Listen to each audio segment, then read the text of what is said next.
ఇప్పుడు కేరళలో కాంగ్రెస్ ప్రభుత్వం గవర్నమెంట్‌లో వచ్చింది. సో, కాంగ్రెస్ జెండాలు కనిపించాలే, లేకపోతే చెయ్యి గుర్తు కనిపించాలి. రాహుల్ గాంధీ, సోనియా గాంధీ ఫ్లెక్సీలు, బొమ్మలు కనిపించాలి. కానీ ముస్లిం జెండాలు, ముస్లిం మతస్థులున్న జెండాలు ఎందుకు కనిపిస్తా ఉన్నాయి? వాటిని పెట్టుకొని ఎందుకు సెలబ్రేషన్ చేసుకుంటా ఉన్నారు? సో, మళ్ళీ బీజేపీ గెలిచిన రాష్ట్రాలలో కమలం పువ్వు బీజేపీ జెండాలతోటి సెలబ్రేషన్ చేసుకుంటా ఉంటే, ముస్లింల జెండాలతోటి, పాకిస్తాన్‌కి సంబంధించిన జెండాలతోటి ఎందుకు సెలబ్రేషన్ చేసుకుంటా ఉన్నారో అర్థం అవుతలేదు. సో, సెక్యులర్ ముసుగులో ఇంకా వీళ్ళని ప్రోత్సహిస్తా ఉన్నారు. వీళ్ళ మీద కఠినమైన చర్యలు తీసుకోవాలి. ఖచ్చితంగా యాక్షన్ తీసుకోవాలి. ఎందుకంటే ఇది మత కల్లోకాలను రెచ్చగొట్టే విధంగా వీళ్ళు ప్రవర్తిస్తా ఉన్నారు. సో, ఏమనంటే బీజేపీ మతాల మధ్య చిచ్చు పెడతదని చెప్పి చెప్తా ఉంటారు. మరి కాంగ్రెస్ ప్రభుత్వం గెలిస్తే మన పాకిస్తాన్ జెండాలు, ముస్లిం జెండాలు ఎందుకు ప్రత్యక్షం అవుతా ఉన్నాయి? కాంగ్రెస్ జెండాలు ప్రత్యక్షం అవ్వాలి గదా! చేకూర్త ప్రత్యక్షం అవ్వాలి గదా!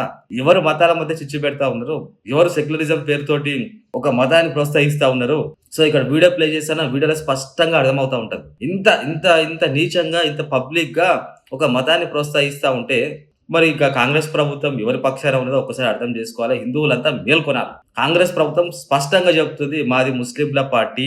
మేము ముస్లింల కోసమే పుట్టినామని చెప్పి. మరి హిందువులకు ఒక పార్టీ ఉండాలి గదా! హిందువులు అన్ని పార్టీలలో పార్టీల వారుగా ఎందుకు విడిపోయినారు?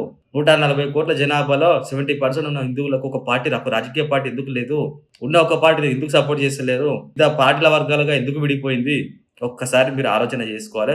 చాలా వరకు యూనిటీ వస్తుంది. ఐకమత్యం వస్తుంది. సో, ఇదే విధంగా ఉండాలి ఫ్యూచర్‌లో గూడా.